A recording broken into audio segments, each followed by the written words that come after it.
If you pick up a magazine that promises to help you get a better night's sleep, you will often see them refer to something called sleep hygiene. But what is it, and can it really help us get a better night's rest? In this video, I'm going to explore the topic of sleep hygiene and offer 3 tips that might help you get a better night's sleep.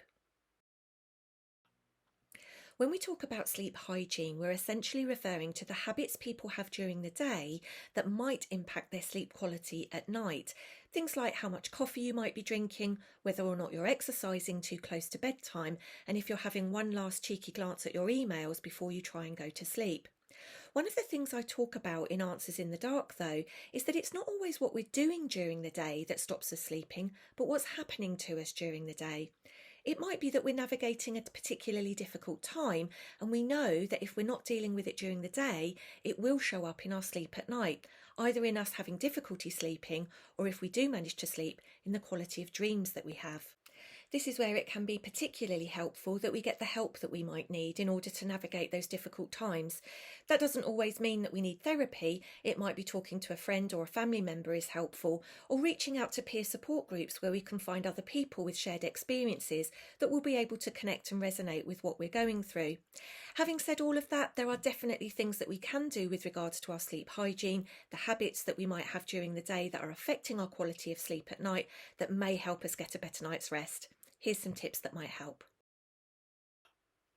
One thing I've mentioned already is caffeine, and we know that stimulants can have an impact on the quality of our sleep. One thing that you might find is that you're particularly sensitive to caffeine, and so it makes sense to reduce the amount that you have during the day in order to help you sleep better at night. Having said that, of course, caffeine doesn't just appear in coffee. It can also be in our tea. Even decaffeinated tea to some extent has an element of caffeine in it. If you're looking for something completely caffeine-free, then it needs to say on the packet, caffeine-free. So you might choose to think about the amount of caffeine that you're having during the day and whether or not any other stimulants might be impacting your quality of sleep. Alcohol, sugar and nicotine can all act as stimulants, so do have a think about whether or not those might be impacting the quality of your sleep. Our environment can take its toll on our sleep as well. If we live in a particularly cluttered environment, if our curtains let in a lot of light, or if we live on a noisy road, then you may well find that your sleep is affected. There are certain things that we can do to mitigate that. For example, you might decide to get some blackout curtains or some earplugs if noise is something that tends to affect you.